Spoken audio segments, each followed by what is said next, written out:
Get up here and get this battery charger connected.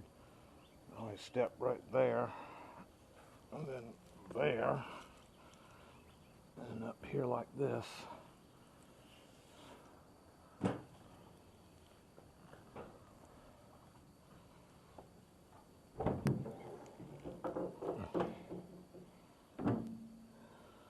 And always a bunch of spider webs. Okay, that's the way it is.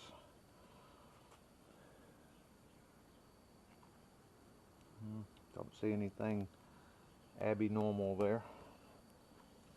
Last time the combine was cranked was the wheat cutting project.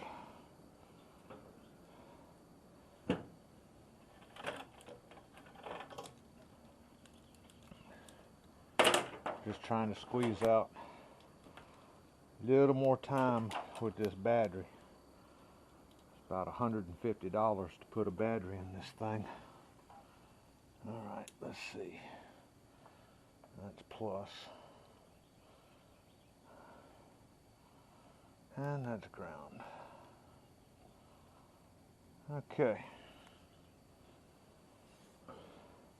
Yeah, I want to go ahead and start getting this ready. I don't anticipate cutting beans here until late November.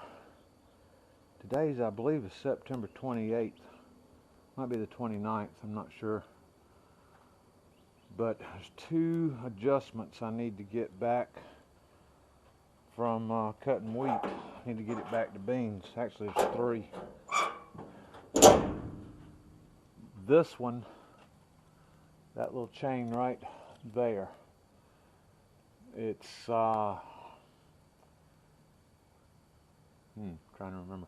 Oh yeah, that's the speed to the rasp bar cylinder. Right now it's where I had it for cutting the wheat, and it's up to about 1,000 RPM, and I want to get it back to about 475.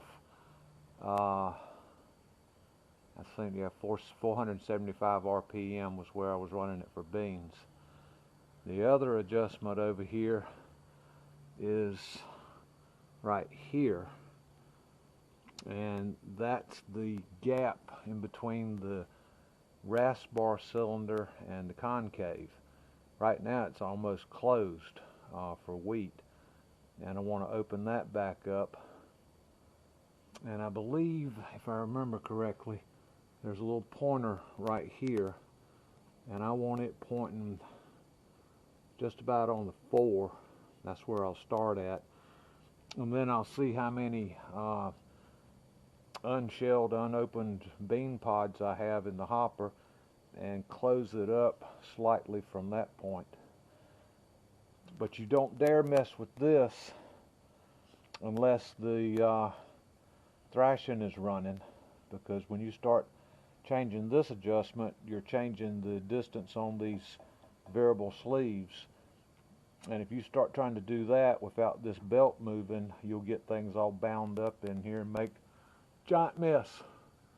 Yeah, it'll change the sleeves on this one, and it'll change the sleeves on this one, which just basically determines how deep the belt runs in the pulley setup. Then the other thing to change is here on this side, and again, you don't do it unless the combine's running, but this is where you adjust fan speed. And right now the fan is a whole lot faster than what I want for beans. We noted the number of turns, and I need to, in other words, just set me a mark in my mind here on this and slow the fan down, and it's going to be 5 full turns to back this up and slow that back down. But right now, let's get this plugged in, and as you can see, that's about where the battery's at, which I can tell from years experience that's not enough to crank this diesel. There. Alright, let's see, I want that on the Well, we'll put it on the 10 amp circuit here and do that. Interesting thing about batteries, if you hit this thing 30 seconds or so with 10 amps, it seems to wake the chemicals up in the battery. I don't want to leave it on a 10 amp charge for very long, because fast charging batteries like that's a good way to kill them.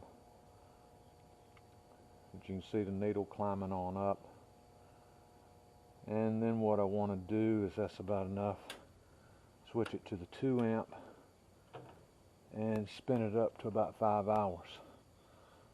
That's 2 amp is really considered a slow trickle charge, and letting it sit out here and charge today for about 5 hours will actually put more stored energy in the battery than a short, quick 10 amp charge. I've enjoyed this charger. It's a good unit. It's got a test circuit in it over here for the alternator to let me see if the alternator's putting out, and last time I looked at it on this machine it was.